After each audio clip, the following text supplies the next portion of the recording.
Hi everyone, I'm back with my next video for the student of 12th standard, those who are going to appear in boards this year.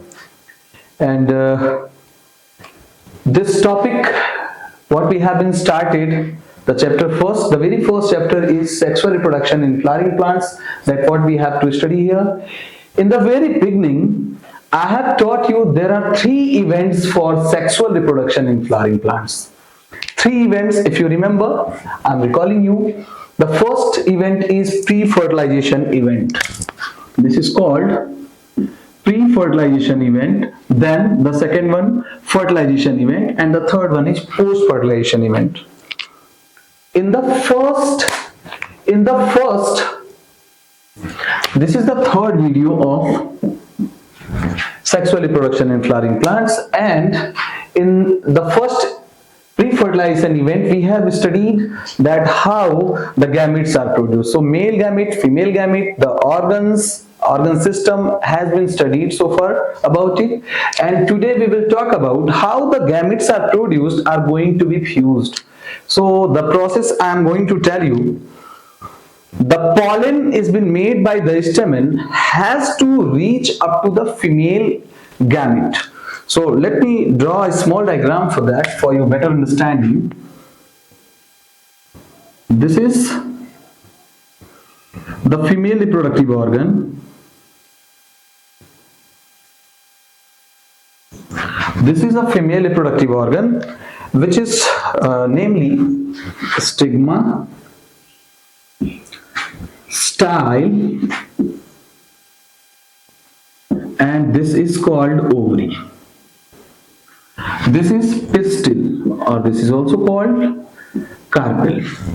This is the female reproductive organ system, and this is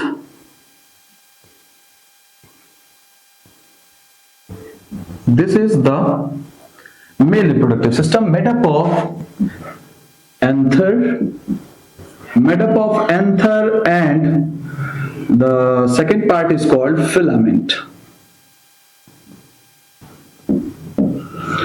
These are the two long slender structure it is. So this is stalk-like structure and anther, these both compose to form a male reproductive system is called stamen.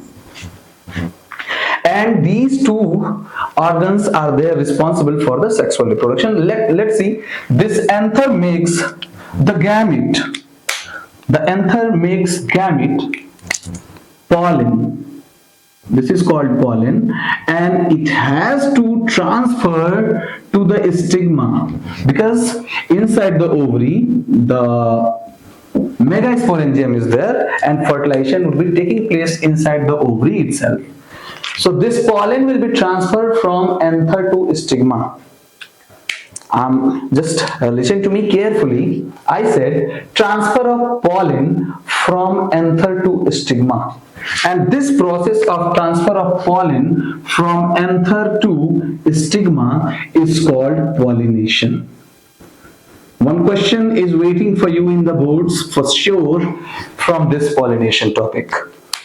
This, what I said, pollen is getting transferred from anther to stigma. This complete process is called pollination. This pollination topic, it is actually three types. The first one is called autogamy, second is called heterogamy, and the third one is called xenogamy. These are the three types of pollination. Means the way of fusion of the way of transfer of pollen from anther to stigma will be done of three types, and the first type is autogamy. Auto means self, means the pollination is happening in the same flower. Means there is a flower, the pollen is made, and that pollen strike on its own stigma, and then the fertilization will be occurred. So this transfer of pollen from anther to stigma is happening in the same flower. This is called autogamy. But there are two types of this type of flower. Means flowers on the basis of structure of flower, it is of two types, chasmogamous and clistogamous. Listen to me carefully. These both the words are very important for your board examination. I am telling you, Chasmogamous and clistogamous, these are the two types of flower on the basis of autogamy, how they perform the autogamy.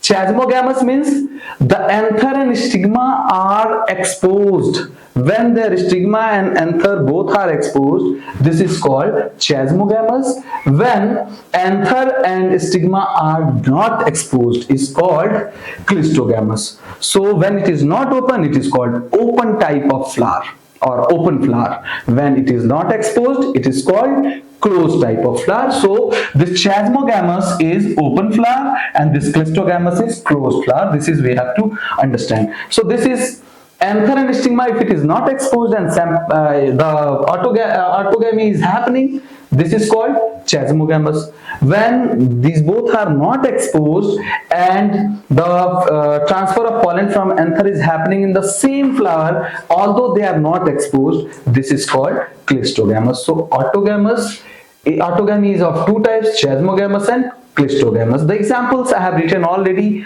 The very first example of chasmogamous is Commelina. Commelina is a flower in which anther and stigma is exposed. Anther and stigma open हो जाते हैं. Just try to understand what I mean. And here anther and stigma are not exposed. They are actually very closed, and that is why this is very difficult to perform autogamy other than this. This viola and oxalis will be the example of these clistogamous type of autogamous. The first type is autogamous, means pollination is happening in the same flower. The second is geitonogamy. Geitonogamy is happening, geitonogamy means pollination, a type of pollination in the same plant. The plant will be same, but the flower will be different. Like suppose there is a flower and there is another flower. So pollen is going to strike in the stigma of the same plant of another flower. Flower is different, but the plant is remain same, and this process is called geitonogamy. So this is the geitonogamy type, and the corn is one of the best example asked by board also. Corn perform clistogamous type of pollination. And the third one is genogamy. The word genogamy is taken from two words, genos. Genos means stranger, unknown, and this is here I have written. Genos means stranger. Gamos means marriage. Means the marriage in between two stranger people. And this is called genogamy. Means this is happening actually on two different types of species. And the example is broccoli, onion, spinach. These are the two examples of genogamy.